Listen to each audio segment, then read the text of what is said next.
En ce début d'année 2021, j'aimerais, au nom de toute l'équipe de la Fédération, souhaiter à chacun d'entre vous une année bénie. Certes, cette année commence différemment que nous le faisons habituellement, avec des contraintes sanitaires et des exigences qui sont complètement différentes de ce que nous avions l'habitude de vivre. Mais je crois que malgré tout, Dieu a de grandes et riches bénédictions pour chacun d'entre vous et je souhaite que nous puissions pleinement en bénéficier.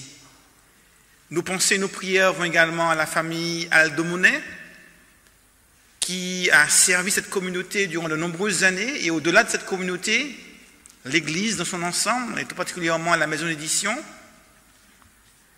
Et nous savons qu'indépendamment de toutes circonstances, notre espérance ne s'éteindra jamais, parce qu'elle va jusque dans l'éternité, même au-delà de la mort. Ce matin, j'ai choisi de partager avec vous un texte tiré du livre de l'Apocalypse, au chapitre 1er à partir du verset 4. D'ailleurs, je profite pour vous dire qu'il y a toute une série sur l'Apocalypse qui sera diffusée sur la chaîne YouTube de la Fédération Adventiste FFN tous les mardis soirs à 19h. Donc n'hésitez pas à vous y abonner et à suivre ce programme qui vous est proposé et au-delà, vos amis et ceux que vous connaissez. Jean commence ce livre de l'Apocalypse comme une lettre. Et comme toutes les lettres à son époque, il commence par dire qui est l'expéditeur, qui est le destinataire, suivi d'une salutation inaugurale. Jean, serviteur de l'Éternel, qui s'adresse aux 7 églises, représentant les 7 périodes de l'histoire de l'Église chrétienne. Puis vient une salutation inaugurale qui nous présente Dieu sous une forme inhabituelle pour le Nouveau Testament. Il va nous parler de Dieu le Père, Dieu le Fils et Dieu le Saint-Esprit, mais avec des mots et d'une manière qui nous aide à mieux comprendre et percevoir qui est Dieu. Jean, aux 7 églises qui sont en Asie, que la grâce et la paix vous soient données. Généralement, à l'époque de Jean, la salutation habituelle dans les milieux juifs parlait de la paix. Mais depuis, comme on le voit dans les épîtres pauliniennes, un mot a été ajouté à ce mot paix, et Paul avait l'habitude de commencer toutes ses lettres, et à la suite de Paul, Pierre, Jean et les autres, en disant que la grâce, non seulement la paix, mais que la grâce, la bénédiction, la miséricorde de Dieu soit sur chacun de ses enfants. Que la grâce et la paix vous soient données de la part de qui? Il va parler de Dieu en des termes inhabituels. De la part de celui qui est, qui était et qui vient. Dieu est. Et Jean va poser d'emblée de jeu son éternité. D'ailleurs, ce sera précisé tout au long du livre de l'Apocalypse, celui qui est l'alpha et l'oméga, le commencement et la fin, le premier et le dernier. Si vous regardez derrière sur les vitraux, vous avez la lettre alpha et la lettre oméga dans les ronds jaunes qui sont gravés, justement pour signifier ce qui est utilisé dans l'Apocalypse pour désigner Dieu. Il est l'alpha, il est l'oméga. Le temps devant lui est tout entier, passé, présent et futur, constamment sous son regard. Un Dieu qui est hors du temps. D'ailleurs, cela rappelle la manière dont Dieu s'est présenté au peuple d'Israël. Quand Moïse devait présenter Dieu et délivrer le peuple d'Israël d'Égypte, il a dit, mais qui es-tu? Comment vais-je te présenter au peuple d'Israël? Et Dieu a répondu à Moïse, je suis celui qui est. D'ailleurs, le mot éternel reprend cette éternité associée à la personne de la divinité. Dieu est. Et quand il commence son évangile, Jean rappelle, au commencement était la parole était avec Dieu, la parole était Dieu. Nous renvoyons au livre de la Genèse, dont les premiers mots sont « Au commencement, Dieu. Dieu qui est à l'origine de toutes choses. Dieu qui traverse le temps. D'ailleurs, les frontières définies pour l'humanité sont caractérisées par 3 éléments. Le temps, l'espace et la matière. Au commencement, le temps, Dieu était. Dieu, il est. Il créa les cieux, l'espace, et la terre, la matière. Ce sont les 3 limites fixées par Dieu pour l'humanité. Et d'ailleurs, l'homme s'amuse de ces limites. Les Jeux olympiques ou tous les sports que nous pratiquons jouent avec ces limites. Le temps, aller plus vite, 100 mètres, 5000 mètres, les 2000 mètres, on veut toujours jouer avec le temps. L'espace, sauter plus haut, avec ou sans perche, sauter plus loin dans le sable. La matière, le lancer du poids, du javelot. Et toutes les disciplines sportives consistent à jouer avec ces 3 éléments. L'espace, le temps et la matière. Et d'ailleurs, quand Dieu a créé ce monde, il nous est précisé que Dieu va créer le cadre spatio-temporel de l'humanité. Il va définir le jour, le mois, l'année, donc l'espace temporel. Il va définir l'espace par cette planète qu'il va créer et aménager pour l'homme. Et il va définir la matière. Il va appeler à l'existence par sa parole les éléments constitutifs de l'environnement humain, fleurs, arbres, animaux. Mais ce Dieu qui crée l'espace, ce Dieu qui crée le temps, ce Dieu qui crée la matière est hors de l'espace, hors du temps, hors de la matière. Et l'homme ne saurait atteindre Dieu, parce que Dieu est bien au-delà de toutes ces choses. Au commencement, Dieu. Et Jean pose l'existence de Dieu comme un être éternel qui échappe à l'environnement fini de l'être humain. Remarquez bien, il n'est pas dit celui qui était, qui est et qui sera, comme définissant une linéarité dans l'existence de Dieu. Il pose d'abord l'existence de Dieu, celui qui est. Et le dernier verbe change. Non pas celui qui sera, mais celui qui vient.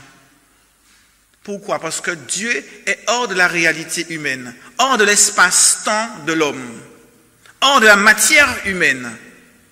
Et donc, l'homme ne peut connaître Dieu que si Dieu vient à lui. Et Jean nous présente un Dieu qui dit « Je veux venir vers l'homme. Je veux rentrer dans sa dimension. Je veux venir vers lui. » Alors que Dieu est hors de notre portée, Dieu nous dit « Je viens vers toi pour te tendre la main et te prendre par la main. » Dieu, il vient vers nous, il vient vers l'homme, celui qui est, qui était et qui vient. De la part non seulement du Père, mais de la part du Saint-Esprit, des 7 esprits qui sont devant le trône de Dieu. Tiens, dans le livre, dans son épître aux Éphésiens, Paul nous dit qu'il y a un seul esprit. C'est vrai que le chiffre 7 ici est symbolique de la plénitude de l'Esprit de Dieu. L'Esprit qui nous guide, qui nous éclaire, qui nous convainc de péché, qui nous amène à la repentance, qui intercède pour nous, l'Esprit consolateur qui nous console quand nous sommes tristes. Toutes les dimensions de l'action de l'Esprit de Dieu sont à l'œuvre pour le salut de l'humanité.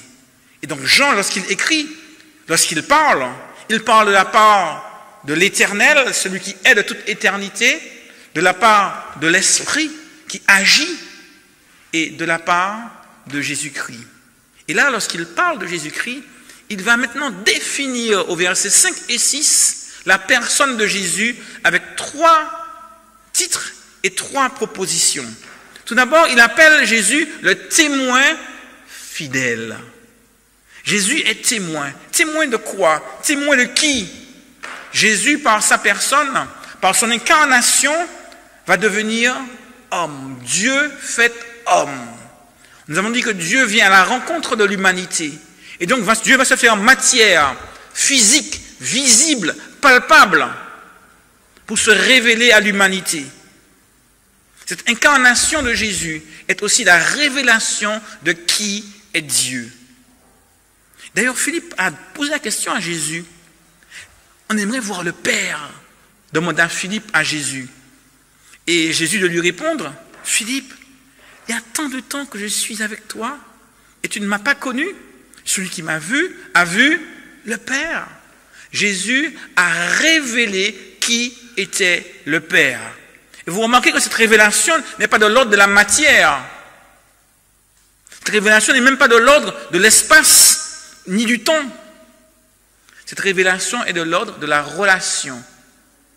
Dieu est amour, car Dieu a tant aimé le monde qu'il a donné son Fils unique, afin que quiconque croit en lui ne périsse point, mais qu'il ait la vie éternelle. Chacune des paroles de Jésus, chacune de ses actions, chacun de ses miracles n'a cessé de révéler l'amour de Dieu manifesté à travers la vie, la mort et la résurrection de Jésus. Un amour qui va au-delà de la mort.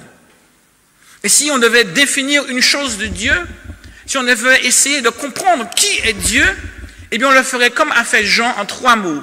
Dans son épître, Jean dira « Dieu est amour ».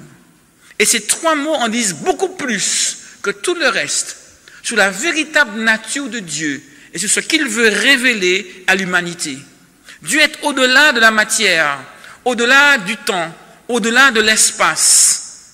Et ces éléments qui correspondent à la finitude de l'humanité ne peuvent décrire un Dieu qui, lui, est infini. Et ce qui peut mieux décrire un Dieu infini, ce n'est ni la matière, ni l'espace, ni le temps, mais la relation d'amour qu'il veut introduire auprès de chacune de ses créatures. Jésus est le témoin fidèle parce qu'il a fidèlement révélé la relation d'amour que Dieu veut avoir avec chacun d'entre nous. D'ailleurs, ce titre correspond à la proposition du verset 6, à celui qui nous aime. Waouh! Je ne sais pas si vous avez un amoureux ou une amoureuse, mais là, la Bible nous dit que ce qui caractérise la relation de l'humanité à la divinité, c'est d'abord l'attention, le caractère précieux que nous avons aux yeux de Dieu, la grande valeur qu'il nous accorde, parce qu'il nous aime. Le deuxième titre donné attribué à Jésus est le premier-né des morts, au verset 5. Tiens, Jésus, on sait qu'il est mort, qu'il est ressuscité, qu'il est revenu de la mort. Et d'ailleurs, Jésus lui-même s'était défini en tant que tel. Je suis le chemin, la vérité et la vie. Celui qui est la vie, celui qui est à l'origine de toute vie, celui par qui toute chose a été créée. Toutes choses ont été créées par elle, et rien de ce qui a été créé sans elle, disait Jean, en référence à Jésus, en référence à la parole. Cette parole créatrice, qui est Jésus, est à l'origine de toute vie. Il était mort et il est ressuscité. Tiens, pourquoi dit-on le premier? Il est clair qu'un point de vue chronologique, eh bien, Moïse a été ressuscité bien avant Jésus. La veuve de Sarepta également, le fils de la veuve de Sarepta également. Même Jésus a eu l'occasion de ressusciter Lazare. Premier parce que c'est sa résurrection qui rend toutes les autres possibles. Premier en termes de rang. Et cette résurrection de Jésus, qui rend possible toutes les autres, eh bien, permet à chacun de renouer le contact avec la divinité et d'entrer à nouveau dans son éternité. Et la proposition qui lui est associée, celui qui nous a lavés de nos péchés, au verset 6. Parce que Jésus est mort, parce qu'il est ressuscité, il donne à chacun la possibilité d'entrer dans l'éternité de Dieu. On le dit, on le répète tellement souvent dans le milieu chrétien que ça finit par quelque chose de quasiment normal. Mais la situation actuelle nous rappelle que la vie ou la mort n'ont rien d'anodin. Et les hommes craignent la mort. Et les bouleversements que nous vivons aujourd'hui dans ce contexte de crise sanitaire montrent à quel point les hommes veulent vivre. Ils sont prêts à sacrifier énormément de choses pour vivre. Mais quelle sorte de vie? Quel type de vie? Une vie simplement biologique comme une plante? La Bible nous montre que la vie, c'est beaucoup plus que respirer.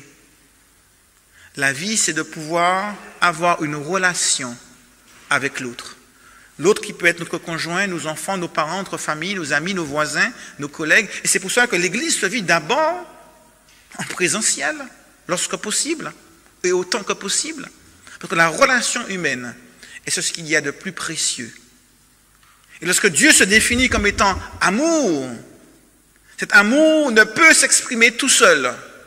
L'amour est par définition cette capacité à vivre une relation avec l'autre qui soit pleine de bonté. Si je n'ai pas de relation à l'autre, je ne peux pas exprimer cet amour. L'amour n'a de sens que lorsque j'ai un vis-à-vis. L'amour n'a de sens que lorsque j'ai quelqu'un à qui manifester cet amour. L'amour est d'abord relation.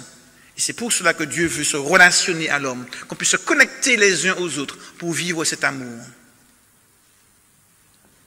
À celui qui nous aime, qui nous a lavé de nos péchés. Et finalement, le troisième titre attribué à Jésus au verset 5, eh bien, c'est le prince des rois de la terre. Notez qu'à la fin du livre d'Apocalypse, on parle de Jésus, non pas comme le prince des rois de la terre, mais comme le roi des rois de la terre. Au début du livre, il est prince, et à la fin, il est roi. Quelle différence y a-t-il entre un prince et un roi? Le prince est l'héritier légitime, mais qui ne règne pas encore. Il est appelé à régner. Et tout le livre de l'Apocalypse nous montre comment Jésus va mettre en place différentes étapes pour pouvoir ramener ce monde dans l'univers de bonté de Dieu. Et où il prendra possession de son règne. Et là, il ne sera plus le prince, mais il deviendra le roi des rois de la terre. En 3 titres, et en 3 propositions, Jean va nous révéler toute l'histoire du salut, d'un Dieu qui est au-delà de notre portée, au-delà de l'espace-temps, de la matière humaine, mais qui va venir dans notre dimension pour nous ramener à lui, pour nous montrer son amour, pour nous révéler qui il est vraiment, et nous dire que chacun d'entre nous, on peut accéder à cette parcelle de divinité. Chacun d'entre nous, on peut accéder à cette relation d'amour pour entrer dans l'éternité de Dieu. Celui qui a fait de nous un royaume, des sacrificateurs. Si Jésus règne, si de prince des rois de la terre, il devient roi des rois de la terre, c'est pour que nous puissions, nous, faire partie de son peuple, faire partie de son royaume, faire partie de ses enfants, de ceux qui participeront à son règne, à sa gloire, participant de la nature divine, nous dit Pierre, pour pouvoir entrer dans l'éternité de Dieu. Ça peut paraître fou, n'est-ce pas? Et même dans les rêves les plus fous, les humains ne peuvent pas concevoir un monde allant au-delà de ces limites que Dieu nous a fixées. Un monde allant au-delà de cette finitude de la planète Terre, où l'espace n'a plus de limite, où le temps n'a plus de limite, où la matière ne veut plus dire grand-chose, parce qu'on rentre dans l'éternité de Dieu. Oui, à lui soit la gloire et la puissance. Et au verset 7, Jean va nous montrer de manière plus concrète comment cela va se passer. Voici, il vient sur les nuées et tout œil le verra. Cette venue de Dieu dans la dimension humaine n'est pas simplement spirituelle. Elle va se concrétiser physiquement. Parce que Dieu vient, Dieu revient pour nous permettre de rentrer dans son éternité. Et Jean a suffisamment brodé là-dessus, ainsi que Paul, pour nous expliquer des choses incompréhensibles aux non-croyants. Il faut que ce corps mortel revête l'immortalité, que ce corps corruptible revête l'incorruptibilité. Et si nous croyons que Dieu est créateur, si nous croyons que Dieu a créé, alors il est tout naturel de croire que Dieu est capable de ressusciter, de rassembler chaque atome de notre être. C'est la logique même que le Créateur qui a donné la vie puisse redonner la vie par la résurrection des morts. Voici, il vient, et tout œil le verra. Et il va même jusqu'à préciser que c'est l'ensemble de la planète qui le verra. Vous avez remarqué que même le soleil n'est pas capable de ce genre d'exploit.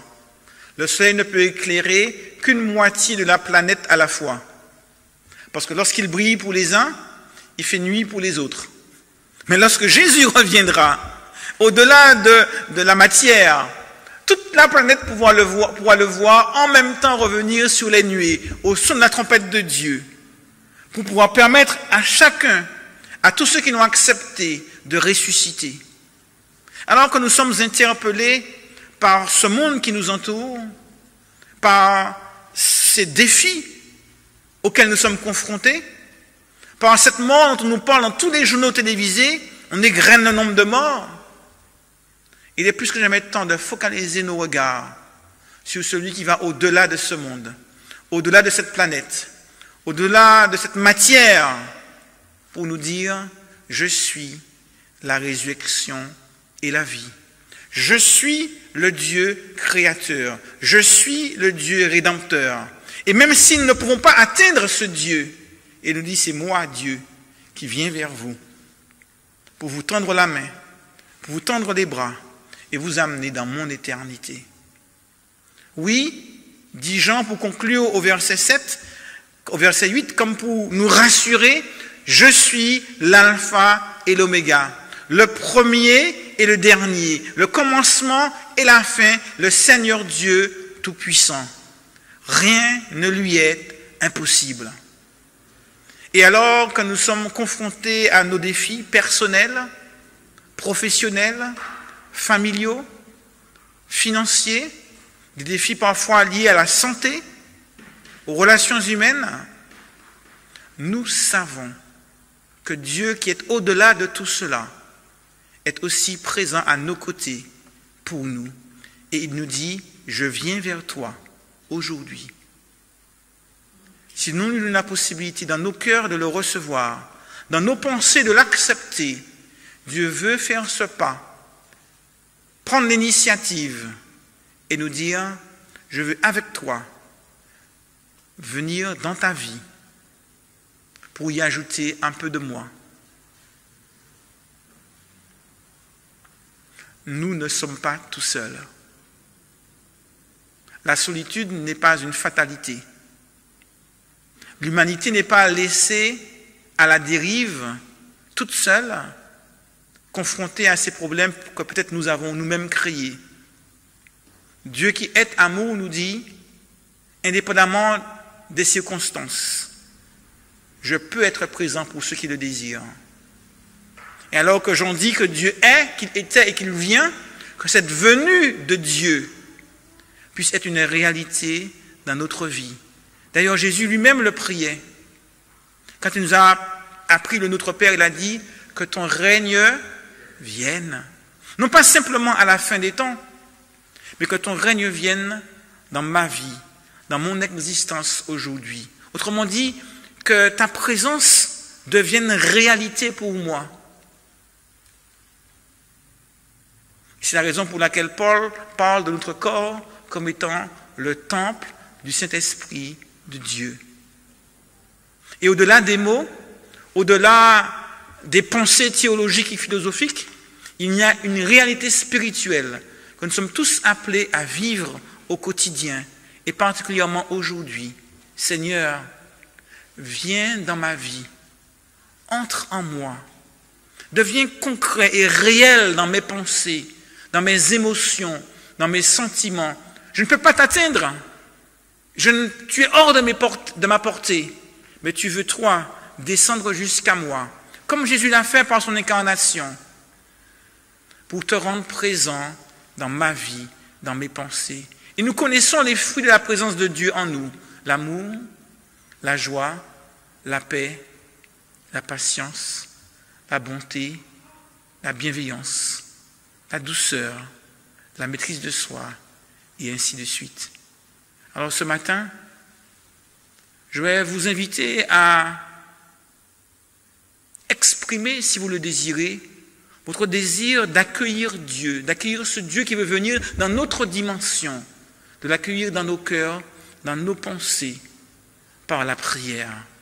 Alors ceux qui désirent l'exprimer à Dieu, je vous invite à vous mettre debout et nous prions ensemble pour inviter Dieu à venir plus que jamais, pour être présent dans nos cœurs et dans nos pensées. J'invite ceux qui le désirent à l'exprimer en se mettant debout et nous prions ensemble. Et vous qui nous suivez par les moyens numériques, vous aussi vous êtes invités à l'exprimer si vous le voulez, alors que nous prions ensemble. Notre Dieu, créateur des cieux et de la terre, nous te sommes tellement reconnaissants ce matin de ce que tu aies choisi de venir à nous. Nous ne pouvions te comprendre. Tu étais complètement hors de notre portée, mais tu as pris l'initiative de venir à nous et à travers ton Fils de t'incarner pour montrer l'amour, pour définir ta personne par tes paroles, par ta bienveillance, par ta bonté, par ta miséricorde. Et nous voulons aujourd'hui t'accueillir pleinement dans nos cœurs, dans nos pensées. Transforme, change, renouvelle-nous chaque jour. Et puisses-tu, par ton esprit, nous remplir de ta grâce, de ta joie, de ta paix, de ta présence, Seigneur. Et que nos relations avec ceux qui nous entourent, nos familles, nos collègues, nos amis, puissent être empreints de cet amour que toi seul, tu peux mettre en nous. Oui, Seigneur, nous t'ouvrons toutes grandes les portes de notre cœur pour que tu puisses, toi, y régner en maître. Que ton règne vienne, non pas simplement à la fin des temps, mais dès aujourd'hui, en nous, dans notre cœur, au nom de Jésus. Amen.